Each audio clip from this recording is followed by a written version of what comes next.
Hello, dry ചില്ലിയിലേക്ക് എല്ലാവർക്കും സ്വാഗതം. ഇന്ന് നമ്മൾ വളരെ ഈസി ആയിട്ടുള്ള ഒരു വിഭവമാണ് ഡ്രൈ ചില്ലിയിൽ ഉണ്ടാക്കാൻ പോകുന്നത്, ബീൻസ് തോരൻ. അതിനുവേണ്ടി ആദ്യമായി നമുക്കൊരു പാത്രത്തിലേക്ക് 1 കപ്പ് തേങ്ങ ചിരവിയത് ഇട്ട് കൊടുക്കണം. ചെറുതായി ചോപ്പ് ചെയ്തിരിക്കുന്ന ഒരു പച്ചമുളക്, കുറച്ച് കറിവേപ്പില, ആവശ്യത്തിന് ഉപ്പ്, 1/4 ടീസ്പൂൺ മഞ്ഞൾപ്പൊടിയും ചേർത്ത് കൈ ഉപയോഗിച്ച് നന്നായി ഞെരടി എടുക്കണം. കൈ ഉപയോഗിച്ച് തന്നെ നിങ്ങളിത് ഞെരടണം, എന്നാലേ നമ്മുടെ ബീൻസ് തോരന് ആ ഒരു പെർഫെക്റ്റ് ടേസ്റ്റ് വരുള്ളൂ.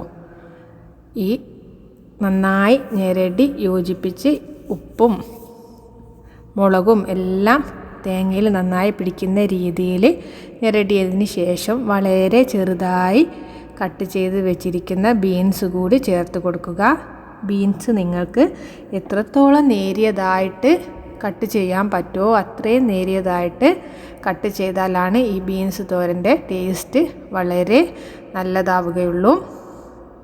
ഇപ്പം ഈ തേങ്ങയെല്ലാം ബീൻസിലെല്ലായിടത്തും വരുന്ന രീതിയിൽ ഒന്ന് യോജിപ്പിച്ച് കൊടുത്തിട്ടുണ്ട്.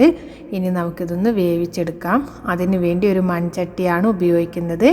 മൺചട്ടിയിലേക്ക് 2 ടേബിൾ സ്പൂൺ വെളിച്ചെണ്ണ ഒഴിച്ച് നന്നായി ചൂടായതിന് ശേഷം 1/2 ടീസ്പൂൺ കടുക് കൂടിയിട്ട് പൊട്ടിച്ച് നമ്മൾ നേരത്തെ പ്രിപ്പയർ ചെയ്ത് വെച്ചിരിക്കുന്ന നമ്മുടെ ഈ ഒരു ബീൻസ് ഈ ചട്ടിയിലേക്ക് ഇട്ട് കൊടുക്കുന്നു.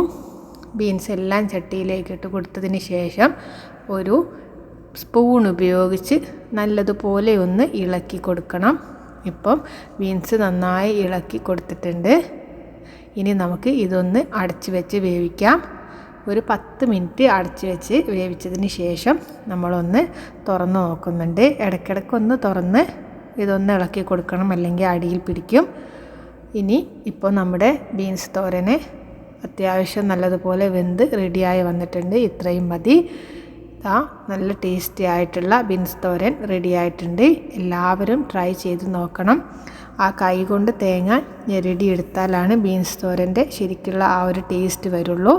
എല്ലാവരും ട്രൈ ചെയ്യണം. Thanks for watching.